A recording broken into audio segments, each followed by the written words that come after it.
बोलो शंकर भगवान की जय, उमापति महादेव की जय, कैलाश शिखरवासी भोले बाबा की जय। हर हर महादेव शंभू। जिंदगी में कुछ भी रहेगा नहीं गम, जिंदगी में कुछ भी रहेगा नहीं गम, अरे जिंदगी में कुछ भी रहेगा नहीं गम, अरे जिंदगी में कुछ भी रहेगा। अरे बोल बम बोल बम बोल बम बम बोल बम। ओ जिंदगी में कुछ भी रहेगा नहीं गम, जिंदगी में कुछ भी रहेगा नहीं गम। बोल बम बोल बम बोल बम बम, अरे बोल बम बोल बम बोल बम बम। बड़े ही दयालु बोले कष्ट हर लेते हैं, बड़े ही दयालु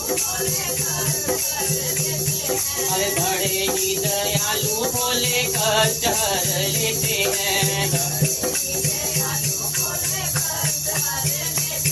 अरे खाने और माल से खजाना भर देते हैं। अरे चाहे बोलो हर हर चाहे बम बम, चाहे बोलो हर हर चाहे बम बम। जिंदगी में कुछ भी रहेगा नहीं गम, जिंदगी में कुछ भी। अरे बोल बम बोल बम बोल बम बम बोल बम। अरे जिंदगी में कुछ भी रहेगा नहीं गम,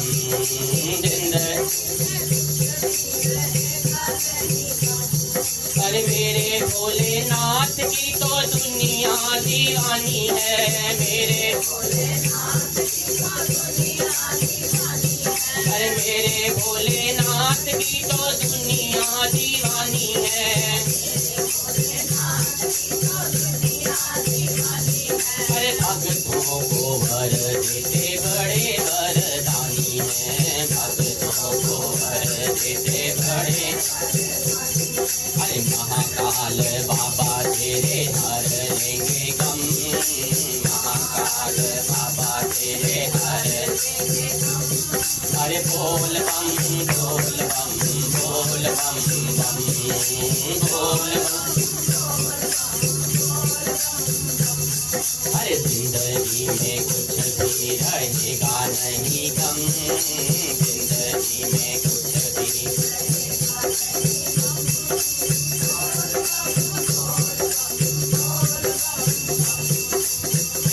बम बोल बम ओ दास तेरा तेरे चरणों का दीवाना है,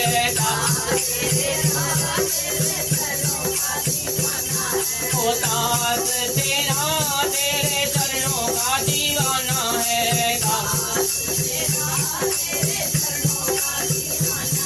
ओ भोले तेरे नाम का सहारा मुझे पाना है, भोले अरे भोले तेरे नाम का सहारा मुझे पाना है, भोले ओ हर पल हर क्षण जपू बम बम, हर पल हर क्षण जपू बम बम। ओ जिंदगी में तेरे कुछ रहेगा ना गम, ओ जिंदगी में तेरे कुछ। अरे बोल बम बोल बम बम बम बम बोल बम।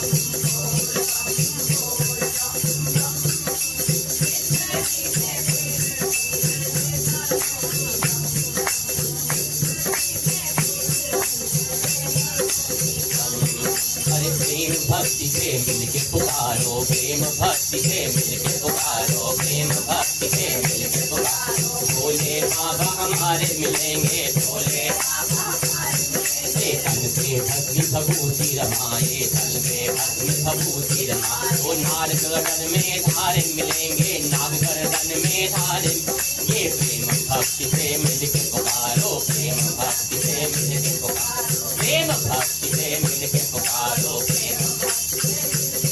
अरे वो है दाता जगत भिखारी, वो है वो हम सब उनके चरण पुजारी, हम सब।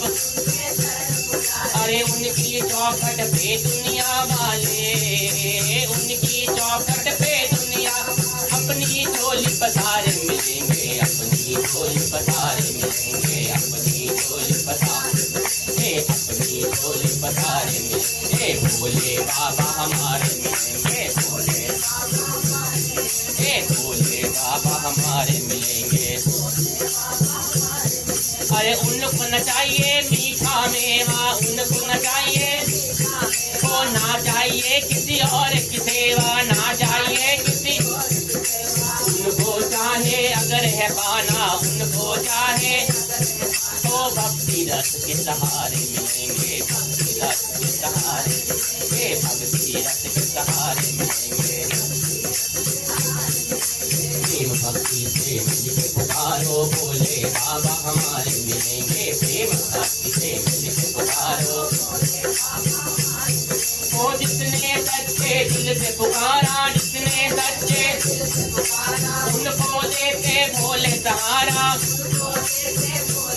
अरे अपनी भक्ति की नैया भंवर में, अपने भक्तों की नैया भंवर में, भोले घर के किनारे मिलेंगे, भोले। अरे भोले बाबा हमारे मिलेंगे, भोले बाबा हमारे मिलेंगे, भोले बाबा हमारे मिलेंगे।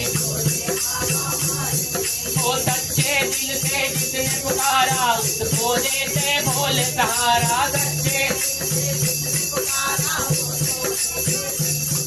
वो अपनों के भक्तों की नैया भंवर से भोले किनारे लगाते मिलेंगे, भोले किनारे लगाते मिलेंगे, भोले बाबा हमारे मिलेंगे। अरे राम के वेश में वो ही आए, राम के वेश में। अरे कृष्ण बन के लीला रचाए, कृष्ण बन के। अरे उनकी माया को भक्त क्या जाने, उनकी। अरे वो कई रूप धारे मिलेंगे, वो कई रूप धारे मिलेंगे, भोले। अरे भोले बाबा हमारे मिलेंगे। अरे प्रेम भक्ति से मिलके पुकारो, भोले बाबा हमारे मिलेंगे, प्रेम भक्ति से। तन से भभूति मिलाए मिलेंगे, नाग गर्दन में डाल मिलेंगे, तन से भभूति रमाए मिलेंगे, नाग गर्दन में डाल मिलेंगे। भोले बाबा हमारे मिलेंगे, भोले बाबा हमारे मिलेंगे, भोले बाबा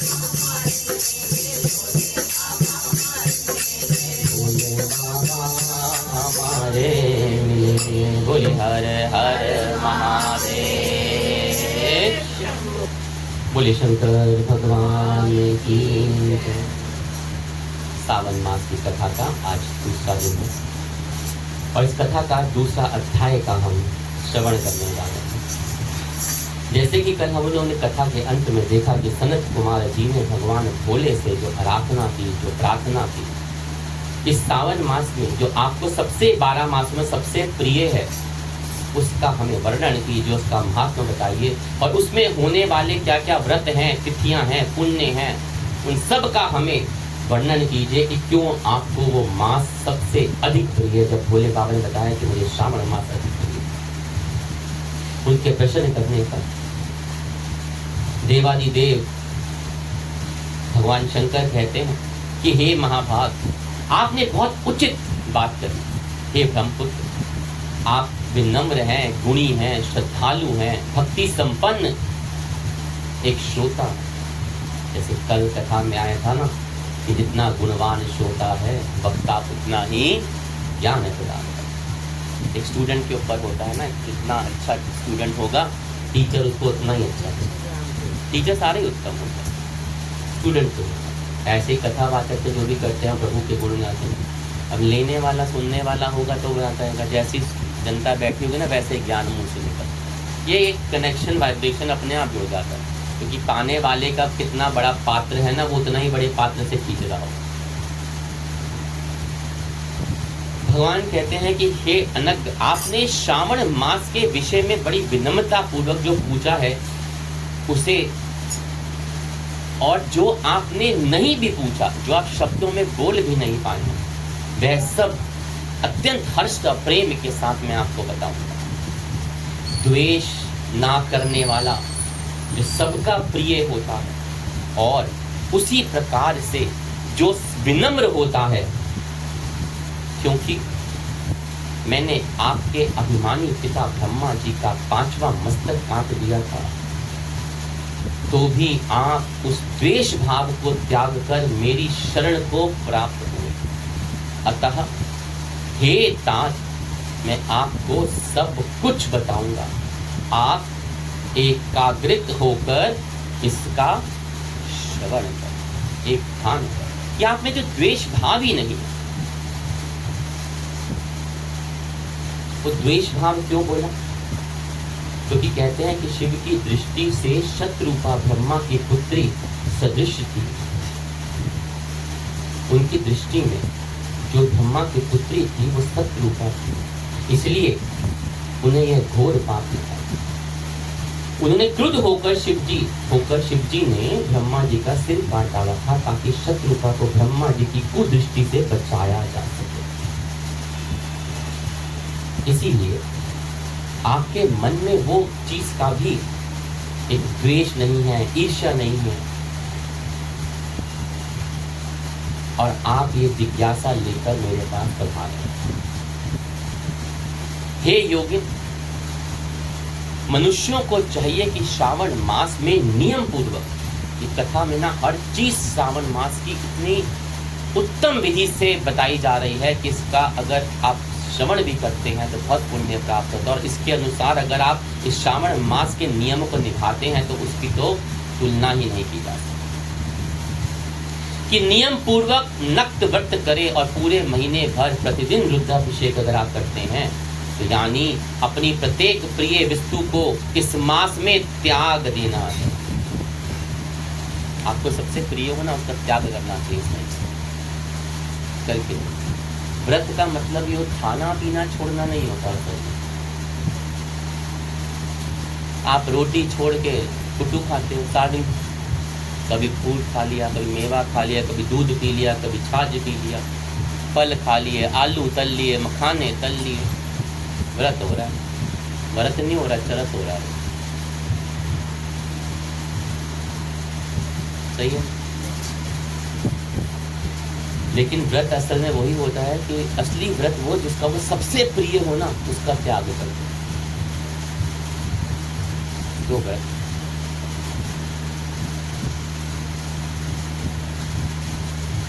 पुष्पों, फलों, दांतों, तुलसी की मंजीरों, तुलसी दलों से, बिल्व पत्रों से शिव की लक्ष्य पूजा करनी चाहिए, और 1 करोड़ शिवलिंग बनाने चाहिए, तथा ब्राह्मणों को भोजन कराना चाहिए। महीने भर धारण पारण व्रत तथा उपवास करना चाहिए। कायदे में तो पूरे सावन के मास में अगर आप व्रत रखते हैं तो सर्वोत्तम होता है। आपकी हर मनवांछित वस्तु अगर नियम से कर ली जाए तो आपको प्राप्त होगी। पर वही बात है, वो जो करते हैं वही जो कल आई थी कथा में, हमारा तो पहले तो स्वार्थ होता है, भगवान भी हम मतलब के लिए पूछते हैं। इस मास में मेरे लिए अत्यंत प्रीतिकारक पंचामृत अभिषेक होता है। इस मास में जो जो शुभ कर्म किए जाते हैं वह अनंत फल देने वाले होते हैं। हे सनत कुमार, इस महा में भूमि पर सोइए, ब्रह्मचार्य व्रत का पालन कीजिए, सत्य वचन बोलिए। ये भी क्या से व्रत होते हैं। इस मास में बिना व्रत के कभी व्यतीत नहीं करना चाहिए। श्रावण मास को किसी जीवन स्थिति को बिना व्रत के नियम के कभी व्यतीत नहीं करना चाहिए। फलाहार अथवा हविष्यान ग्रहण करने चाहिए। पत्ते पर भोजन करना चाहिए। कायदे में तो सावन के अंदर 4 चातुर्मास में भी पत्तों पर भोजन करना चाहिए। ये हमारे हर शिव पुराण में है, ब्रह्म पुराण में है, पद्म पुराण में इसका वर्णन आया हुआ है। अब पत्ते पर भोजन, अब ज़्यादा हो ना, ऐसे करेगा तो कोई नहीं, करना चाहो तो पत्तों को धो के ना अपनी प्लेट में रख, उस पर भोजन डाल दो, अत्यंत फलदायक, लेकिन चिकित्सक हो। व्रत करने वाले को इस मास में शाक का पूर्ण रूप से परित्याग कर देना है। हे मुनि श्रेष्ठ, इस मास में भक्ति युक्त होकर मनुष्य को किसी ना किसी व्रत को अवश्य अवश्य करना चाहिए। ये भगवान शिव के वचन मेरे में। कोई ना कोई व्रत तो इस सावन मास के अंदर हमेशा करनी चाहिए, क्योंकि बिना व्रत के तो ये सावन मास में क्या, जो अत्यंत शिव को प्रिय।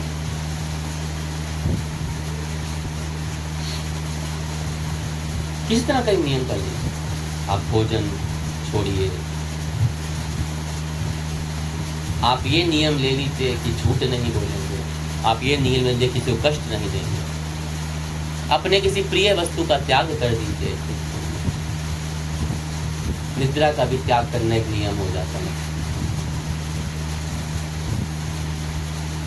वैसे नियम तो ये भी है, एक तरह से व्रत ही है, लेकिन ये तो संपूर्ण सामूहिक हो गया।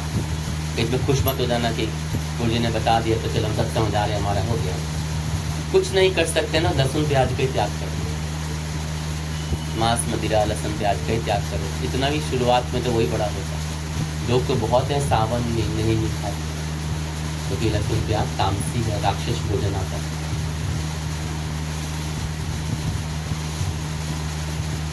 कहते सदाचारायण, सदाचार परायण, भूमि पर शयन करने वाला, प्रातः जल्दी उठकर स्नान करने वाला, जितेंद्र होकर मनुष्य को एकाग्र किए गए मन से प्रतिदिन मेरी पूजा करना। और इस मास में किया गया पुष्कर निश्चित रूप से मंत्रों की सिद्धि करने वाला होता है। और इस मास में शिव के षडाक्षर मंत्र का जप अथवा शिव गायत्री मंत्र का जप करना चाहिए, और शिव जी की प्रदक्षिणा नमस्कार तथा वेद पारायण करना चाहिए।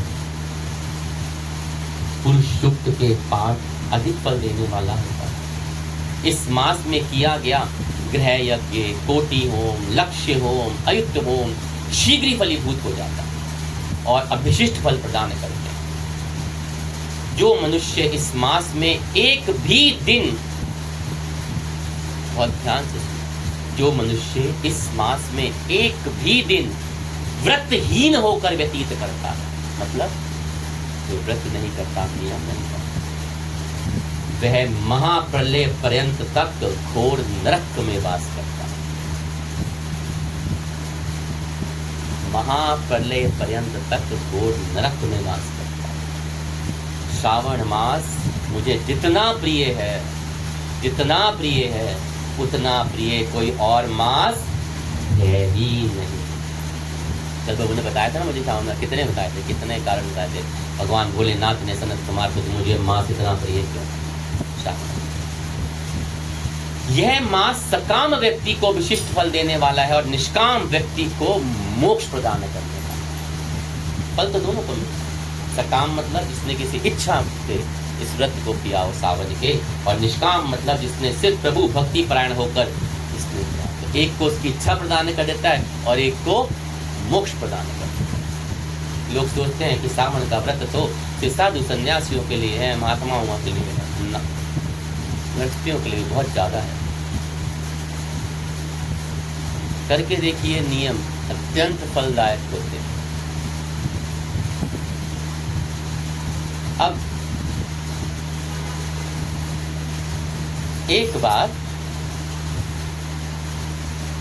कबीर जी से एक उनके शिष्य ने पूछा कि संन्यास जीवन अच्छा है या वैवाहिक जीवन अच्छा है? क्या कबीर जी ने सोचा और बोले कि देख, दोनों ही जीवन में से जो उच्च कोटि का हो वो जीवन अच्छा। वो कहता है ये कैसे हो गया? दोनों में से जो उच्च कोटि का। कबीर जी उसे अपने साथ ले गए। 12 बज रहे, कभी जी कपड़ा बुनने लगे, उजाला काफी था। अब दिन के 12 बजे रोशनी होगी ना तो सूर्य देवता की। अब तब तो एसी वेसी का जमाना था, लोग कमरे से बाहर नहीं जाते, सब खुले में काम करते थे। अब तो कमरे में घुसे रहते हैं। तो अपनी ताना बना बुन रहे थे, वहां बिठा लिया, बैठ जा बेटा। और कबीर जी ने अपनी धर्म पत्नी का आवाज लगाई कि सुनियो महाराज, एक दीपक जला के ले। क्या लिया? दीपक। आजकल की धर्म पत्नियों का कि पागल हो गया, दिन के 12 रोशनी में बैठे, दीपक जला के ले आ। यही कहोगे ना? कहोगे ना? ये तभी संन्यास जीवन, आजकल जो गृहस्थ जीवन है सत्यानाश हो रहा है। उनकी पत्नी ने कुछ नहीं सुना, सोचा और तुरंत वो एक दीपक जला के लाई और उनके पास रख दिया। 12 बजे पूछा नहीं, कुछ शंका भी नहीं लाई, दीपक लाई और उनके पास लाके रख दिया जला। अब शाम हो गई, वो काम करते थे। वो ना एक शिष्य को अपनी पहाड़ी पर ले गए और वहां ऊंचाई के ऊपर एक साधु महाराज पहाड़ी की ऊंचाई पे कुटिया बना के रहते थे। कबीर जी ने साधु को आवाज लगा दी। साधु थोड़ा बुजुर्ग था, बीमार था, बड़ी मुश्किल से कबीर जब लाया था उधर के नीचे आ गया। कहता है ताई, कहते हैं महाराज आपकी कितनी आयु है? साधु ने कहा 80 बरस के आसपास। कहते नहीं बस। साधु महाराज फिर चढ़ गए ऊपर वापस अपनी कुटिया में मदद करने। जब वो कुटिया पहुंच गए, बड़ी कठिनाई से हिलते डुलते करते, कबीर जी ने फिर आवाज लगा के नीचे बुला लिया।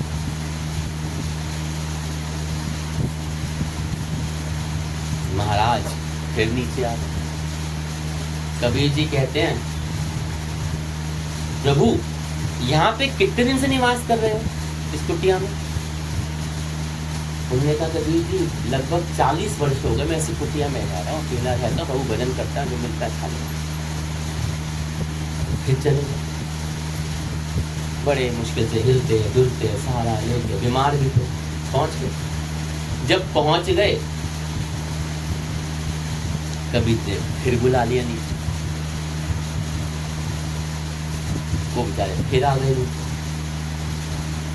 कहते बाबू कोई कष्ट तो नहीं होता अकेले रहते? कहते मुझे क्या कष्ट होगा, भगवान का भजन करता हूँ, जब जीवन उसको सौंप दिया तो कष्ट किसी का। कहते ठीक, फिर चले। अब उतरने चढ़ने में वो साधु महाराज की सांसें फूल गई, बुरी तरह थक गए, परंतु उनको इतना सा भी क्रोध नहीं आया, तनिक क्रोध नहीं आया। कबीर महाराज ने अपने शिष्य को लिया वापस, आके बोलते हैं कुछ समझ आया? कहते महाराज, कहते देख तेरे को दोनों का उदाहरण दिया मैंने। कबीर बोले गृहस्थ बनना हो, अगर तुम्हें गृहस्थी रखनी हो, गृहस्थ बनना हो, गृहस्थ आश्रम में जाना हो, तो दोनों व्यक्तियों में प्रेम में जो आपसी प्रेम उनमें पूर्ण विश्वास होना चाहिए, पूर्ण समर्पण होना चाहिए, अटूट विश्वास होना चाहिए। कि उसने जो कह दिया मैंने वो मान लिया, उसका विश्वास है मुझे, दुनिया की बातों में करना चाहिए। पत्नी ने बोला दोपहर के 12 बजे दिया लेके आ गई थी, पूछा नहीं उससे। आजकल के पागल हो गए हैं, बत्ती जल्दी पे बिगड़ा, रोशनी जल्दी पे दियो की करेगा, 6 गल्ला बेचारे में रोशनी आ जाएगी, है ना। आजकल में गृहस्थ जीवन जो खराब हो टूट रहे हैं ना, उसका कारण तो यही है, हम श्रेष्ठ हैं, हम सर्वश्रेष्ठ हैं।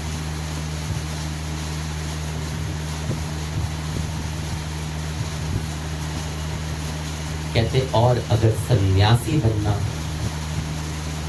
तो दुर्व्यवहार, क्रोध का समावेश जीवन में बिल्कुल नहीं होना चाहिए। कृपया अपने फोनों को साइलेंट पे कर दीजिए, अनुरोध है आप सब कि बिल्कुल नहीं होना चाहिए क्रोध का समावेश जीवन में। कि क्रोध जो आपकी सारी तपस्या को, जाप को, भाव को, सबको खत्म कर देता है। कहते यही तो जीवन का सार है।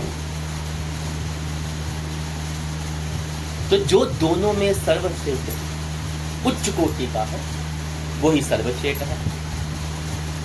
अगर आपको गृहस्थ बनना है तो आपको उसको उस कोटि का बनाना चाहिए, और अगर आपको सन्यासी बनना है तो क्रोध नहीं आना। क्रोध तो वैसे अगर आप भगवत भजन करते हैं, भगवत नाम करते हैं, तब भी नहीं आना चाहिए। सत्संग में आने का क्या फायदा, निकलने के बाद दूसरों को गाली निकाल दो, उन्हें पड़ोस लड़ाई हो जाए तो चुंडे पुट के हाथ दे दिया नहीं होता, भजन दे अंदर नाम नहीं निकलेगा, उन्हें लड़ाई करा दो, चौथे मोहल्ले आवाज हम भी पर चलना न जान लड़ी है जी पड़ोस लड़ी। कहते शिव जी कहते हैं कि हे सत्तम, इस मास में जो व्रत धर्म है वो मुझसे और सुनिए, क्योंकि आपके अंदर क्या है, वो विनम्रता है, वो भक्ति है, वो शालीनता है। सुनिए, रविवार के दिन सूर्य व्रत तथा सोमवार को मेरी पूजा और नक्त भोजन करना चाहिए। सावन मास के पहले सोमवार से प्रारंभ करके 3.5 महीने तक रोटक नामक व्रत को किया जाता है, और यह फल सभी मन वांछित फल को प्रदान करने वाला है। मंगलवार को मंगल गौरी का व्रत, बुध और बृहस्पति के दिन इन दोनों वारों का व्रत, और शुक्र को जीवंतिका व्रत, और शनि को हनुमान जी और नरसी का व्रत करना बताया जाता है। हे सनत कुमार, अब तिथियों में किए जाने वाले व्रतों का श्रवण कीजिए, क्योंकि पूछा था ना कौन सा दिन, कौन सी तिथि, कौन से बार में होना चाहिए। श्रावण मास तो बहुत उत्तम होता है, सर्वोत्तम होता है। कहते हैं तिथियों में किए व्रतों का श्रवण कीजिए। श्रावण के शुक्ल पक्ष की द्वितीय तिथि को पौटुंबर नामक व्रत होता है, श्रावण के शुक्ल पक्ष की तृतीय को गौरी व्रत होता है। इसी प्रकार शुक्ल की चतुर्थी को दुर्गा गणपति नामक व्रत किया जाता है। मनुष्य चतुर्थी का दूसरा नाम विनायकी चतुर्थी भी है, और शुक्ल पक्ष की पंचमी तिथि को नागों का पूजन के लिए प्रशस्त मानी जाती है। नाग पंचमी आती है। हे मुनि श्रेष्ठ, पंचमी को रौरव कल्पादी नामक से जानते हैं, और षष्ठी को सुपोदन व्रत और सप्तमी को शीतला व्रत होता है। अष्टमी तथा चतुर्दशी तिथि को देवी का पवित्रारोपण व्रत किया जाता है, और इस मास के शुक्ल तथा कृष्ण पक्ष की दोनों नवमी तिथि को नक्त व्रत को करना बताया जाता है। कौन सा? नक्त व्रत को करना बताया जाता है नवमी। शुक्ल पक्ष की दशमी तिथि को आशा नामक व्रत, और इस मास के दोनों पक्षों की एकादशी तिथियों को इस व्रत को कुछ और विशेषताएं बताई गई।